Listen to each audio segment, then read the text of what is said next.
How's it going, everyone? I'm Slavinatorski. Welcome to the channel, and you'll see we're going over a Warhammer 40k Necron from McFarlane Toys. I'm sorry, Tyranid Genestealer.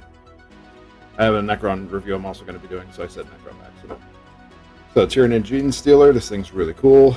Has a couple different arms. Actually, has 4 arms total. Nice sculpt on it and everything. You've probably seen this by now, but I definitely want to go over it here on the channel so you can get a closer look. But if you like things like this, likes always appreciated. We'll talk about this in the comments section, and subscribe to see more goodies like this. So, I just gave you a quick 360 on the box. I am going to go ahead and open this box up off camera, and I'll bring it right back outside the box. Alright, when you first get it out of the box, you'll notice it comes in this nice clamshell packaging.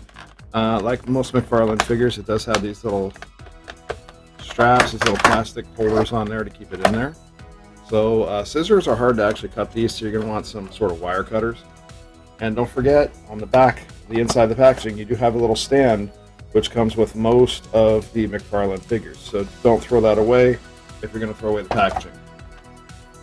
So for here, you want a little clippers. Let me go get mine actually real quick. Okay, I don't think I've shown these before, but I just use a little pair of wire cutters to clip those. It's just a lot easier. Scissors are too big and bulky. These wire cutters can actually get in there and snip those little pieces with relative ease, as you can see. Snips them right off. You might have to grab them and pull ever so slightly to fully get that cut, but by doing it that way, you can get them out easier. So I'm going to cut the rest of these and cut and be right back. Trying to be respectful of your time. Alright, we have everything clipped, and we have the figure out of the box now. And of course you'll see that you have the other 2 hands here that you need to go ahead and pop in there. They pop in those holes. If you're curious as to which hand pops into where, just look at the other hands. So you'll notice the upper claw on his right arm has 3 claws, and the lower one has 5 claws. So we'll just keep in line with that theory. So go ahead and pop that one in there for this arm. There, you might have to warm these up actually.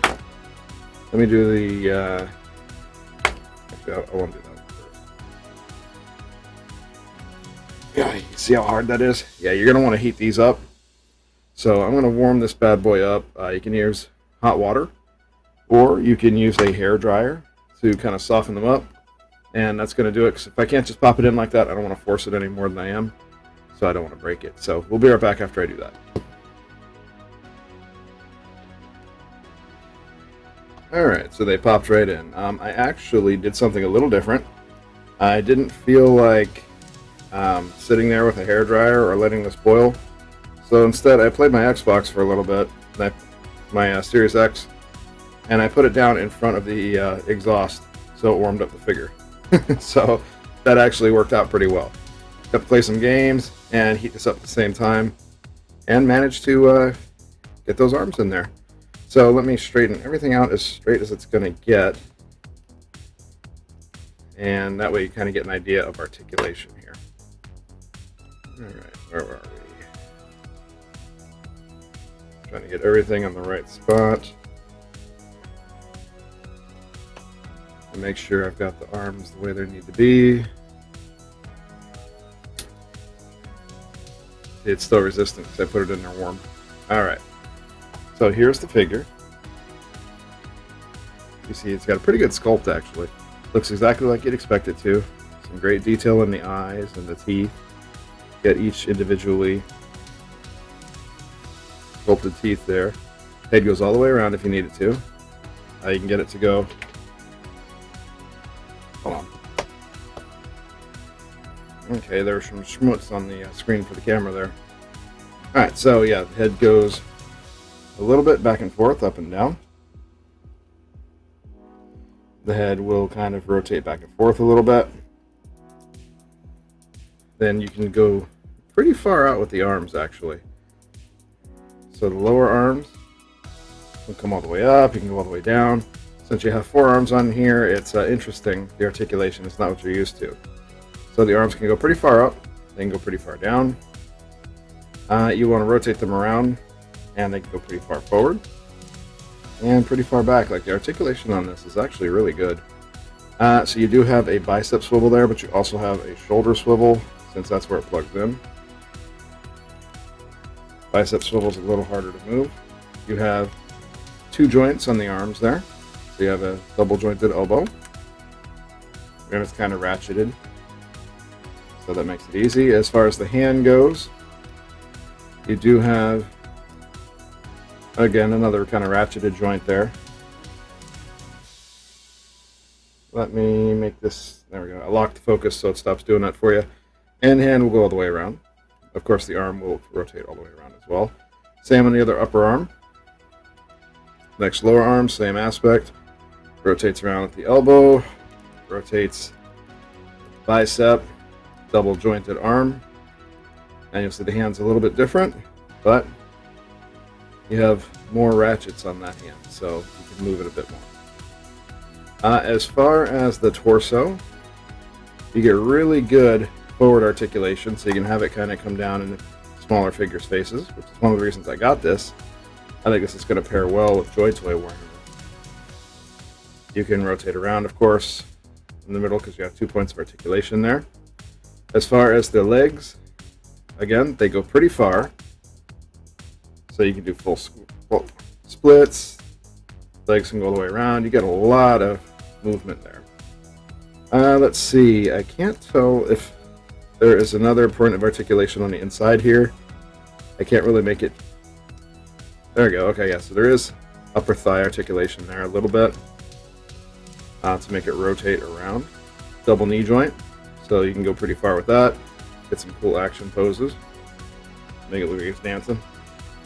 Let's see, then going back down to the ankle, you do have some ankle pivot, but because it's a reverse ankle, it's a little bit different. You do have the hole in the bottom for the stand.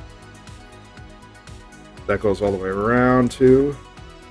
And then you do have a toe articulation as well.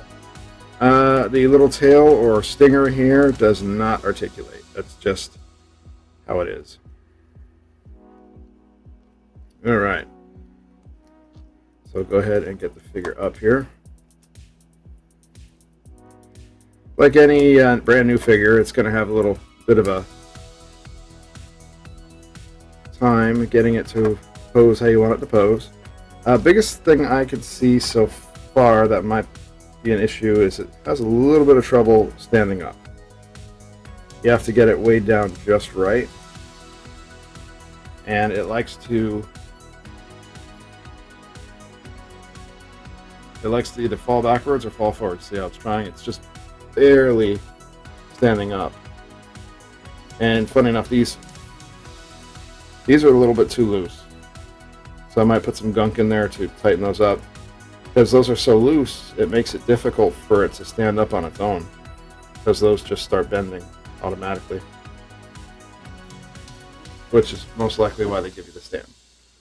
So for now, we will use the stand on the foot. Because I got to tighten that foot up.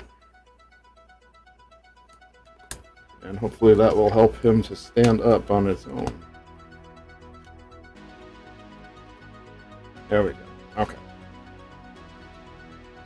So to get an idea, I did want to get this to pair with some Joy Toy figures. I know not all Genestealers are that big, but I think as far as being like a really big Genestealer, this would be a really good option as far as combat forms. So you could be fighting Space Wolf here. Got the Ultramarine in the background as well. So you have an idea how he pairs with them. As far as Storm collectibles, so let's say the Storm collectible skeleton pairs pretty well with that. And of course I knock it down almost immediately. But pairs pretty well with this one, I think. It's like a big creepy monster. You could probably color that up to look more skull color and would pair well with them. So this could be like a very large Genestealer fighting a Dreadnought. So this would be a very good pairing, I think, a very good battle between the two. And if you wanted to pair him up with Mythic Legions, here we have Nalius. which that wouldn't be a half bad battle. That looks pretty appropriate. Or again, you can color it up to look like a skull, maybe change the purple and stuff to be more skull colors. And you could actually pair these off to where they might be on the same faction. Let's get that out of the way, and then my final item here is here's the other 1/18 scale figures. So if you wanted something giant to be attacking these, he would actually work out really well for that. We do have a couple other. I keep saying we. I'm trying to correct myself on that. So here is a McFarlane Space Marine. So it pairs pretty well as far as the Space Marine size.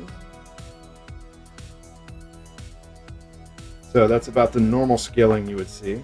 I'm not taking this one out of the package, at least not yet. So that's kind of how you'd see how the Ultramarine would scale on it there. And then I also have the Darktide Acadian Guardsman. So that's how it would look paired next to a normal human. So definitely bigger than a normal human. Not something you want to face in a dark alley. And then, spoiler, I'm actually going to be opening up a Necron next. So that's kind of how it would look next to a Necron. And that will be in the next video. So a little bit of an opening there. And of course, if you wanted him to fight one of these bad boys, you kind of get an idea of the size comparison on that. So not bad at all. So it would pair well with like G.I. Joe, Action Force, figures like that, as well as maybe something that they're fighting. Because it is a 112 scale figure.